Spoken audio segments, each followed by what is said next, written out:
Good morning student. তোমরা যারা এবছর 4 ইয়ার গ্র্যাজুয়েট প্রোগ্রামের আন্ডারে 4th সেমিস্টারে মাইনর এডুকেশন বিষয়টি নিয়ে এসেছো, তাদের জন্য আজকে আমাদের ইউটিউব চ্যানেলের পক্ষ থেকে সুপারফাস্ট সাজেশন নিয়ে আলোচনা করছি।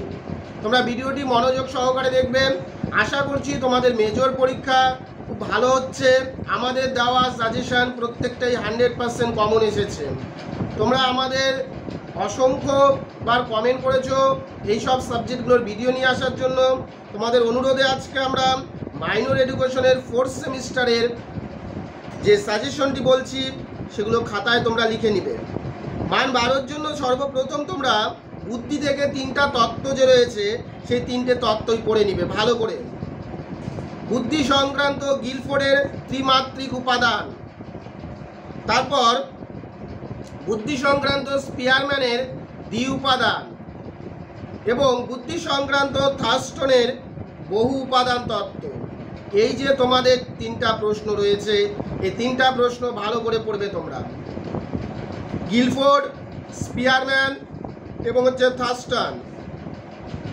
এরপর তোমরা স্মৃতি থেকে একটি প্রশ্ন পড়বে, অবশ্যই কমন থাকবে। স্মৃতি কাকে বলে? স্মৃতি উন্নয়নের বিভিন্ন কৌশলগুলি আলোচনা করো। স্মৃতি কাকে বলে? স্মৃতি উন্নয়নের বিভিন্ন কৌশলগুলি আলোচনা করো।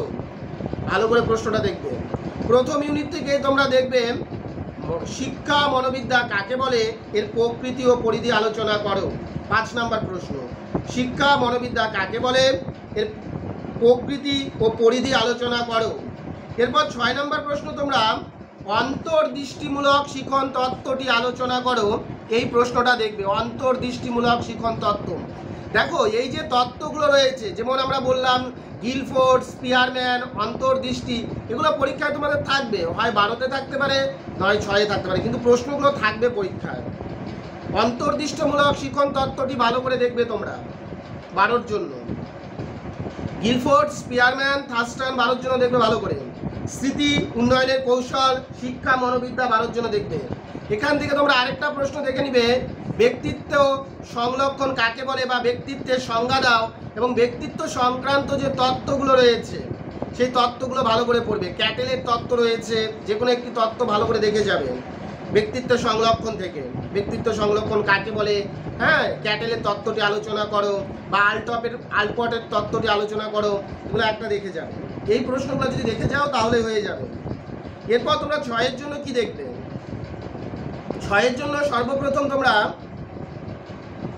প্রাচীন অনুবর্তন ও সক্রিয় অনুবর্তন, এই দুটো নোটই দেখে যাবা। আমি 12-র জন্য অন্তর্দৃষ্টি দেখতে বলেছি, এগুলো কোনোভাবেই ছাড়া যাবে না।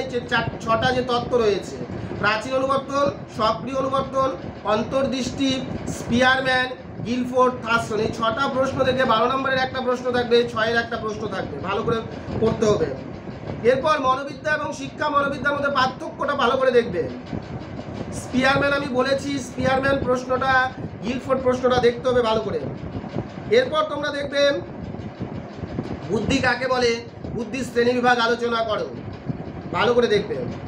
বিস্মৃতির কারণগুলি লেখো, বিস্মৃতি কি বা বিস্মৃতির কারণগুলি সম্বন্ধে আলোচনা করো, দেখবে তোমরা। এবং এর সাথে সাথে তোমরা দেখবে বিস্মৃতির সাথে সাথে তোমাদের স্মৃতি থেকে এলটিএম ও এসটিএম যে রয়েছে সংজ্ঞাটা দেখে নিবেন, হ্যাঁ, বা পার্থক্যটাও তোমরা দেখে নিবে এলটিএম এবং এসটিএম এর মধ্যে। প্রাচীন অনুবর্তন এবং সক্রিয় অনুবর্তনের মধ্যে পার্থক্যটা দেখবে ভালো করে। জি উপাদান ও এস উপাদানের মধ্যে পার্থক্যটা দেখবে। এবং এর সাথে শৈশবকাল কাকে বলে, এর বিকাশগত বৈশিষ্ট্য, এবং কিশোরকাল কাকে বলে, এর বিকাশগত বৈশিষ্ট্য।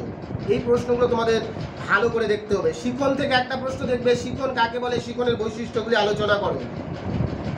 3-এর জন্য একইভাবে বলবো, তোমরা যে প্রশ্নগুলো পড়ছো সেগুলো প্রত্যেকটা কাকে বলে এই প্রশ্নগুলো দেখবে তোমরা। যেমন শিক্ষা মনোবিদ্যা কাকে বলে, বুদ্ধি কাকে বলে 2 নাম্বার। 3 নম্বরে তোমরা দেখবে শিখন কাকে বলে, শিখনকে প্রভাবিত করার উপাদান এলটিএম ও এসটিএম কি, এদের মধ্যে পার্থক্য লেখো। হ্যাঁ, জি উপাদান ও এস উপাদান কি, এদের মধ্যে পার্থক্য লেখো।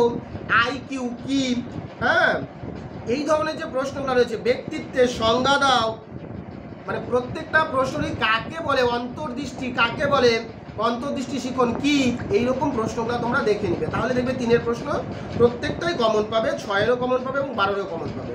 এই প্রশ্নগুলো তোমরা অবশ্যই পরীক্ষার জন্য তৈরি করে যাও। আশা করি তোমাদের পরীক্ষা অবশ্যই ভালো হবে।